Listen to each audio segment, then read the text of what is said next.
Muy buenas noches, estimados amigos de ¿Quién golpeó a quién? Esta vez nos acompaña el doctor en psicología Dante Bobadilla por la Universidad San Martín de Porres, ¿no? El tema es el socialismo realmente existente.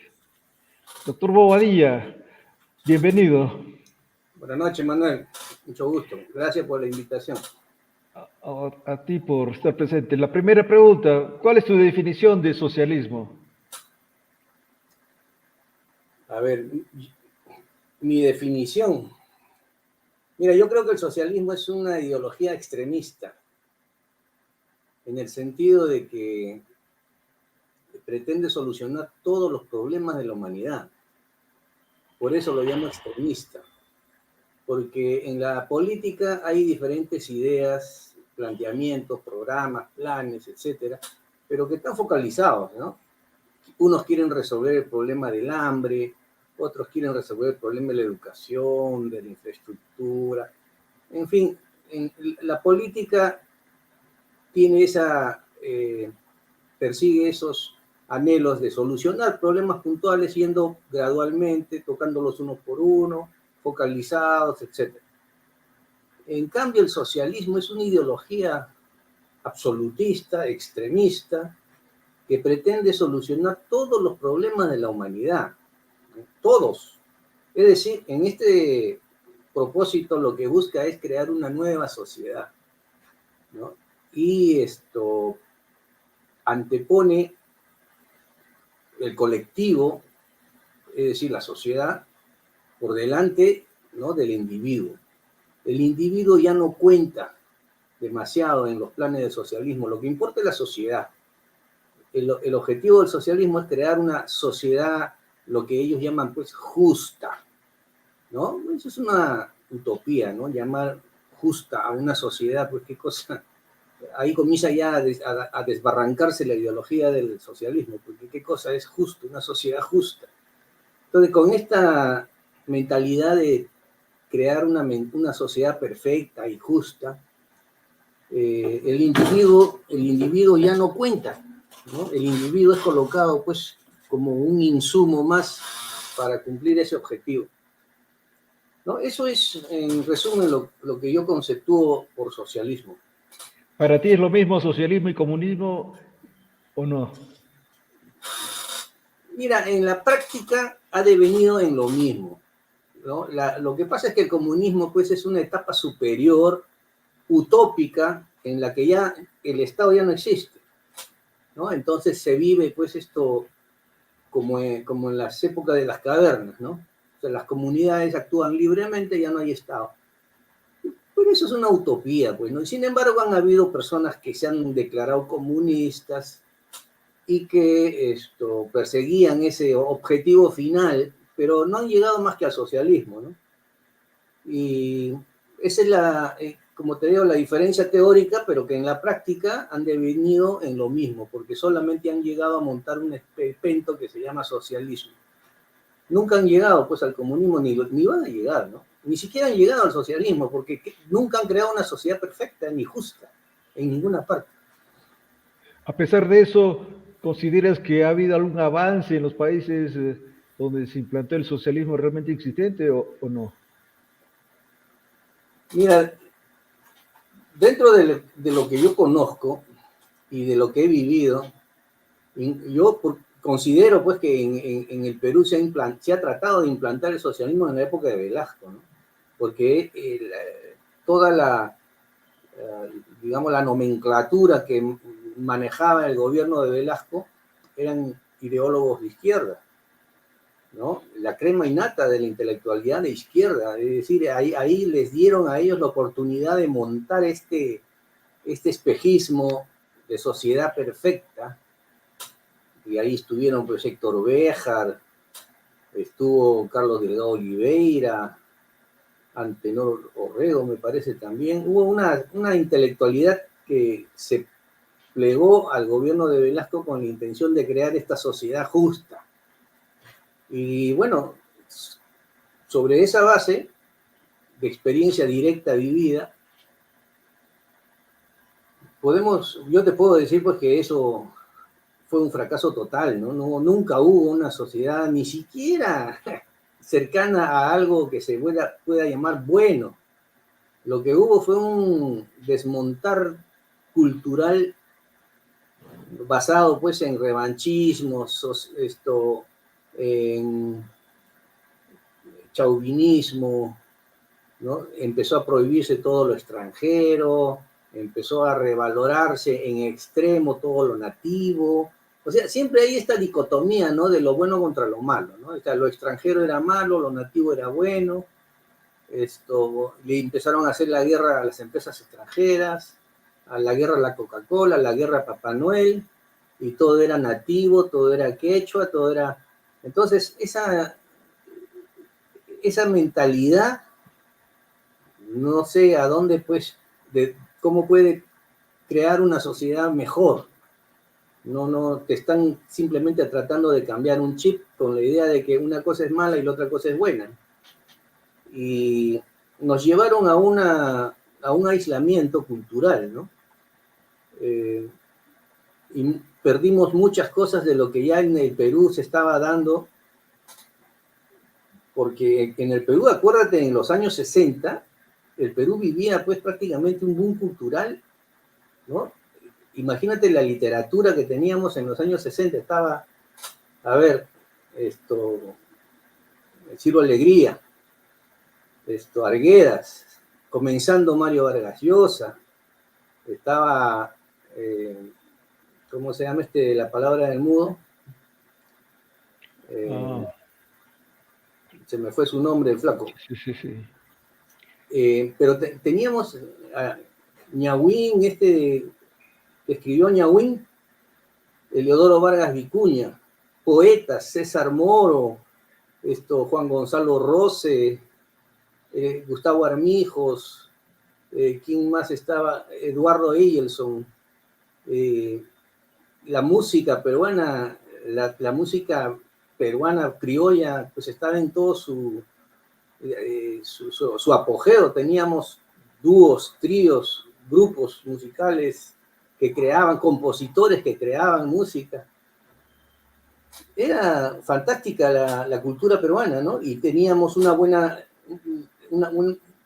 buenos deportistas, una buena generación de deportistas que destacaban a nivel internacional. Ahí estaba Mauro Mina en el box, Edith Neding, Johnny Bello, los Acevedo, ¿cómo se llama esta chica? Se me van los nombres, pero teníamos muchos deportistas destacando. El vóley, ¿no? El vóley se posicionó. Llegamos al Mundial de México 70 con el fútbol. En fin, ¿qué más? Artistas, exportábamos telenovelas a todo el mundo. Acuérdate, Simplemente María, Natacha, ¿no? Entonces, eso era el Perú en los años 60, culturalmente. Y después del Velascato, Velasco destruyó todo eso. O sea, los artistas emigraron, el Estado se metió en el fútbol, se metió en la televisión, se metió en la radio, en los medios, en los diarios, y todo se destruyó. Todo se destruyó. Entonces, la decadencia viene de allí, ¿no? Una decadencia que después se marcó más pues, en la época de los 80. Pero ya en los 70, pues toda esa decadencia comenzó a verse, ¿no? Los pobres campesinos empezaron a inundar Lima, se crearon los cinturones de miseria en los arenales de Lima, ¿no? Se creó Villa El Salvador con todos los desplazados de la sierra. Entonces, eso fue la consecuencia del intento de implantar un socialismo en el Perú durante el Velascato, que en mi experiencia directa, vivida, para mí fue un fracaso y una pena que al Perú se le haya arrastrado, ¿no? A esos grados pues de destrucción, ¿no? Cultural, económico, social, ¿no? Los 70 y los 80 han sido las peores décadas del siglo XX para el Perú. Y eso fue en el Perú. Ahora, ¿qué cosa podemos ver en el extranjero? Pues Cuba es un desastre, ¿no? Cuba ya es no sé, es una dictadura personalista donde ni siquiera se puede decir que se haya intentado montar algo, ¿no? Ahí lo único que ha habido es una tiranía absolutista de Fidel Castro y de su camarilla, que han hecho lo que les ha dado la gana con esa pobre isla. No le veo ningún modelo ahí, ¿no? Eliminar la propiedad privada, pues es una barbaridad. Enviar a todo el mundo a la zafra, una barbaridad. ¿No? Destruir toda la capacidad, las empresas que habían, las botaron a toditas, las estatizaron. Se compró un pleito con los Estados Unidos por robarle la propiedad a las empresas extranjeras, a las empresas norteamericanas. Y se ganó pues el embargo, ¿no? El embargo económico, consecuencia justamente del robo de propiedades, ¿no? Que no se iban a quedar impunes, pues. Y eso ha durado décadas. Así que yo no sé si llamar socialismo, comunismo a ese esperpento castrista en Cuba. Creo que son desastres, si es un desastre, como lo veas es un desastre. ¿Y el caso de la Unión Soviética? Y la Unión Soviética igual, ¿no? Porque en la Unión Soviética, a pesar de que era un país que estaba encerrado en una cápsula, ¿no? Que no salía nada de allí, salvo que el gobierno aprobara la noticia, se conocía poco, era como lo que se sabe hoy de Corea del Norte, ¿no? O sea, un aislamiento, un hermetismo, eso por muchos años fue la Unión Soviética, ¿no? La gente no sabía qué cosa pasaba adentro y lo único que recibíamos era la propaganda soviética, ¿no? Las revistas Sputnik, ¿no? Las revistas, ya no recuerdo cómo se llamaban esas revistas que salían de ahí, de todo el bloque soviético, ¿no? Porque no solamente la Unión Soviética, sino toda la Europa que estaba dominada por la Unión Soviética. Venían revistas de propaganda donde todo era maravilloso. Era lo único que se sabía de la Unión Soviética, la realidad estaba oculta. Y ahora la Unión Soviética pues es un territorio vastísimo, muy amplio, y cuando uno habla de la Unión Soviética, bueno, piensa pues en San Petersburgo, Moscú, ¿no? Pero hay zonas que son muy pobres, en los Urales, en las estepas, hay todavía repúblicas que ahora ya se han independizado, pero de la herencia de la Unión Soviética no han recibido gran cosa, ¿no? Y muchos de esos países han terminado siendo pues dictaduras, ¿no? Como la de Azerbaiyán, Bielorrusia. Hay un montón de paisitos ahí de las ex repúblicas soviéticas que hoy día que son pues dictaduras esperpénticas, están atrasadas y de las que no se sabe nada tampoco, ¿no? Porque al mundo no les interesa. ¿Consideras entonces que el modelo socialista ya fracasó a nivel mundial, ya es algo del pasado? Pero, por supuesto, o sea, ¿qué cosa hemos visto en el socialismo del siglo XXI acá en Latinoamérica? Después de la debacle de la Unión Soviética, que fue una debacle económica básicamente, ¿no? Porque políticamente podría haber seguido subsistiendo con mano de hierro, como está Corea del Norte, ¿no? O sea, sojuzgando a la población, haciéndola trabajar, matándolas de hambre. Como te digo, el individuo no cuenta para estas visiones colectivistas, ¿no? Entonces, lo que cuenta es el objetivo político final, el montaje de una sociedad utópica. El individuo es lo de menos. Así que la Unión Soviética fracasó básicamente por una cuestión económica. La economía los hizo colapsar. Y la economía, este debacle de la Unión Soviética desde el punto de vista económico ya estaba anunciado, ¿no? Con décadas de anticipación por buenos economistas como Hayek. Hay varios economistas que anunciaban que ese modelo era inviable, que tarde o temprano iba a caer porque era imposible, pues un modelo en el que tú no sabes cuánto cuestan las cosas, ¿no? Donde una burocracia te dice, bueno, esto tiene que costar tanto. Esa economía pues es impracticable y colapsó. Y tras eso se vino abajo todo el espejismo del comunismo, del socialismo del siglo XX.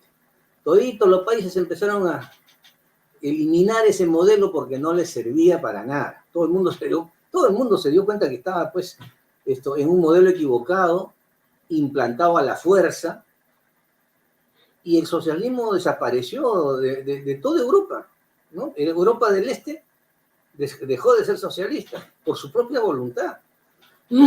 Ahora, ¿qué pasa en Latinoamérica? Que en vez de mirar esa experiencia y aprender, resulta que quieren montar el socialismo del siglo XXI, porque así es Latinoamérica, pues desgraciadamente acá nunca aprenden, ¿no? Acá tenemos lo que decían Carlos Alberto Montaner y Álvaro Vargas Llosa, el típico idiota latinoamericano de izquierda. Nunca van a aprender. Siempre están culpando a alguien de su propio fracaso, ¿no?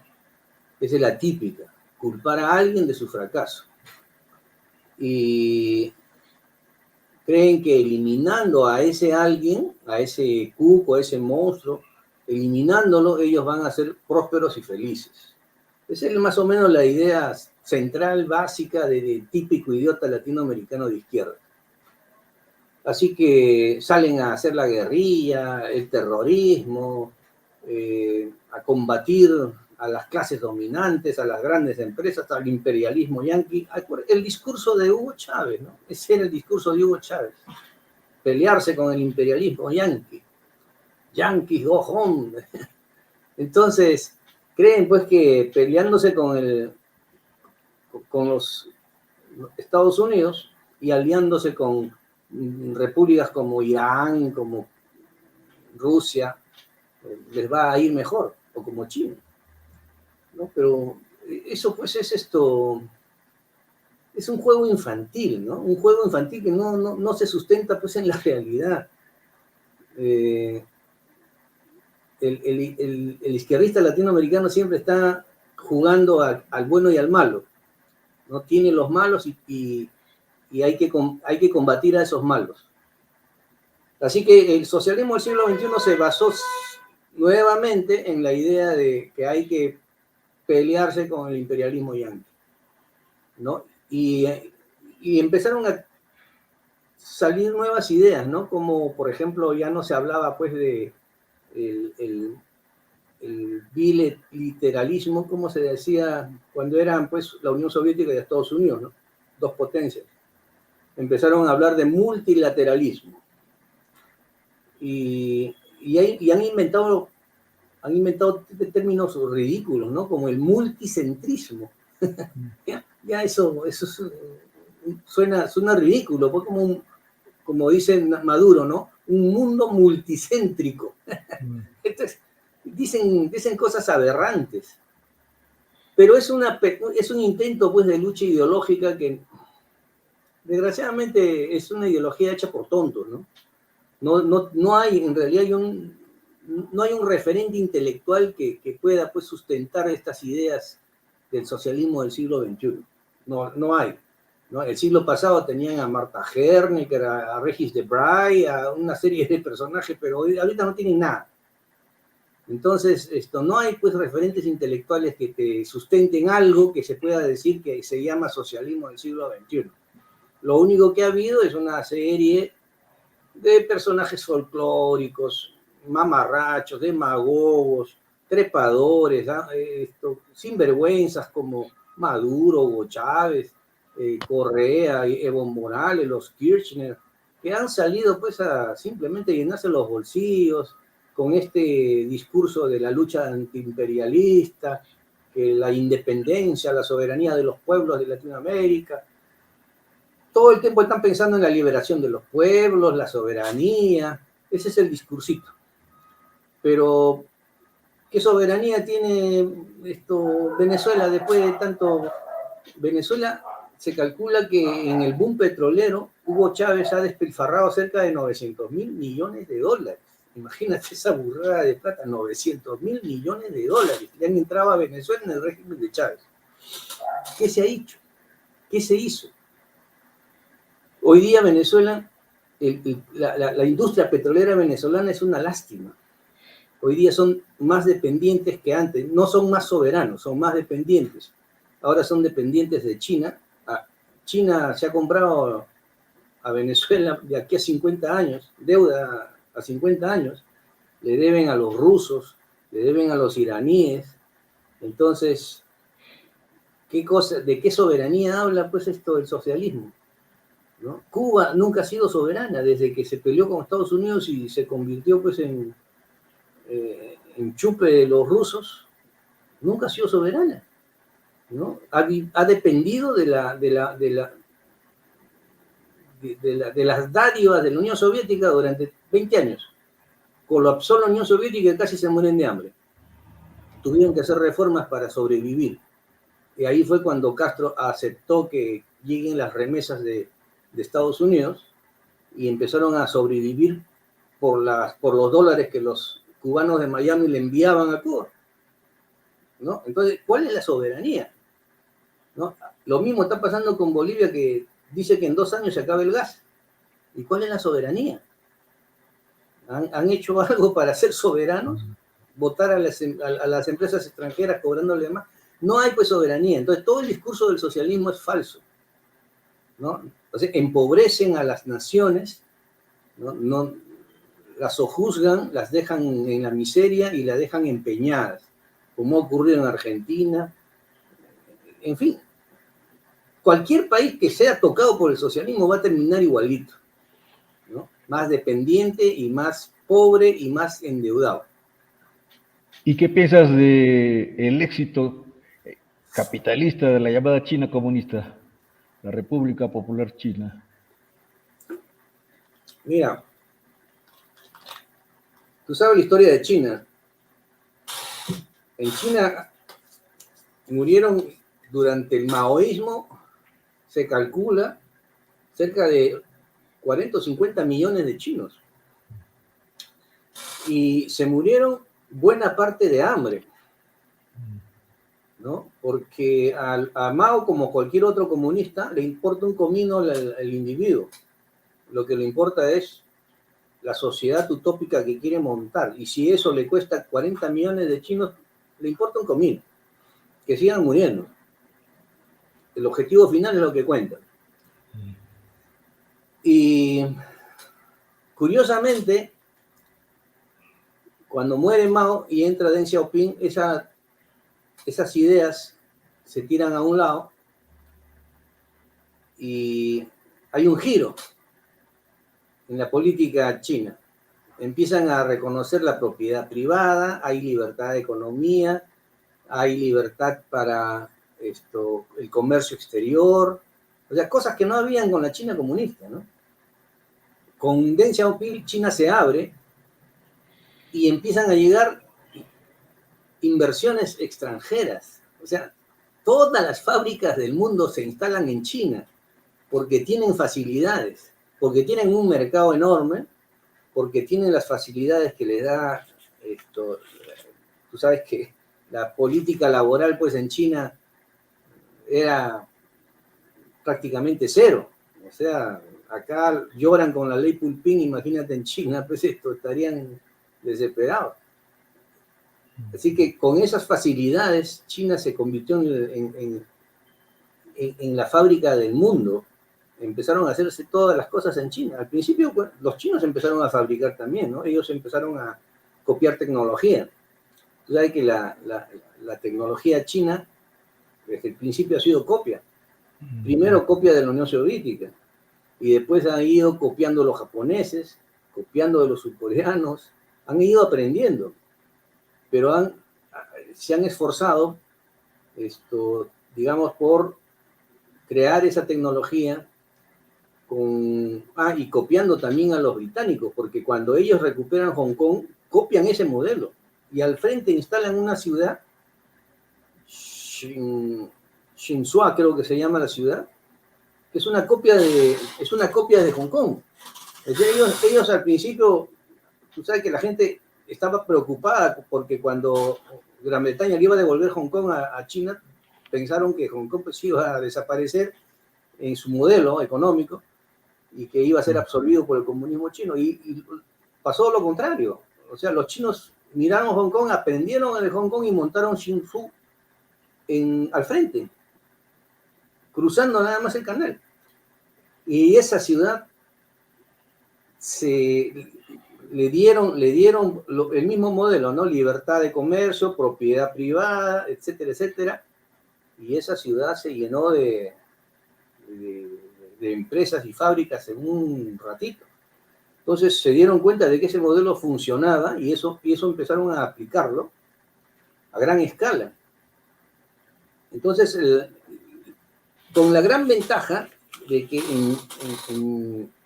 en China pues hay un solo partido, un partido que se llama comunista, pero que ya no tiene nada de comunista, y que ese solo partido controla todo con mucha autoridad. Entonces, eso tiene una gran ventaja. Claro que mucha gente va a decir, pues esto, pobrecita la democracia, no hay libertad. Es cierto, se sacrifica un poco de libertad, se sacrifica un poco de democracia, porque nada es gratis en la vida, pero ese régimen que es así autoritario, permite justamente pues que las cosas puedan avanzar sin demasiada oposición, ¿no? Porque cuando nosotros vivimos en regímenes democráticos de muchos partidos, de muchas ideas, cada vez que alguien quiere hacer algo, aparecen tres que se oponen, ¿no? Entonces, es bien difícil avanzar. Por ejemplo, ahorita que quieren hacer esa nueva autopista para salir del nuevo aeropuerto que están construyendo sobre la avenida Santa Rosa, quieren hacer un nuevo bypass elevado. Bypass no, un viaducto elevado. Ya salieron a oponerse, ¿no? Ya salieron, van a empezar a hacer sus plantones, van a empezar a presentar sus recursos de habeas corpus o lo que sé yo al Poder Judicial, y te paralizan la obra 5 años, 10 años. Entonces, eso es lo que pasa en el Perú, ¿no? Cada vez que alguien quiere hacer algo, aparecen los opositores y te llenan de recursos y no se puede avanzar. Eso en China no hay. En China no hay. Hay un solo partido que gobierna con autoridad y lo que ese partido dice que se haga, se hace. Se acabó. Entonces, tú puedes avanzar, ¿no? Ese es el éxito de la China con un solo partido. Autoridad y se avanza y se hace. Cosa que en un país demócrata no se puede, ¿no? Acá las obras duran décadas. ¿Cuántos años ha demorado hacer el tren eléctrico este que va de Vía El Salvador hasta Canto Grande? Pero bueno, no sé a dónde va. Pero se han demorado ¿cuánto? Del año 85 hasta el año 2015 prácticamente. Así es, pues, esa es la diferencia de China, ¿no? La China gobernada por un solo partido, pero donde ya hay libertad de comercio, donde hay planificación estatal, autoridad única, y hay propiedad privada. Eso cambia todo, ¿no? O sea, cuando tú das propiedad, libertad y propiedad, las cosas funcionan. Muy bien, Dante, muchas gracias por tus respuestas. Muy bien, amigos, eso es todo por hoy. Los invitamos a una próxima emisión de ¿Quién golpea a quién? Buenas noches. Chao.